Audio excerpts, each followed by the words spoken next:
मता नसरुल्लाह, या तुमने गुमान कर लिया कि तुम जन्नत में दाखिल हो जाओगे, हालांकि अभी तक तुम पर उन लोगों जैसी हालत नहीं आई जो तुमसे पहले थे। उन्हें तंगदस्ती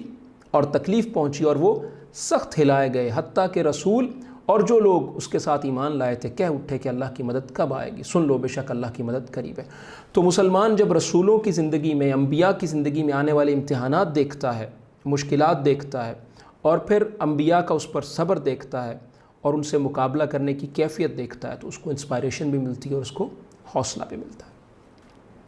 चौथी बात ये कि अब फिर सवाल किया जाता है कि वो तो नबी थे, हम उन जैसे तो नहीं, हम तो आम इंसान हैं। जवाब ये है यकीनन आप उन जैसे नहीं, और यकीनन ये बात पहले से अल्लाह के इल्म में भी है कि आम इंसान अम्बिया जैसा नहीं हो सकता। इसीलिए अल्लाह ताला अम्बिया जैसी आजमाइश और टेस्ट भी आम इंसानों पर नहीं लाते, बल्कि उनके मुकाबले में बहुत कम आजमाइशें और इम्तिहान और टेस्ट जो हैं आम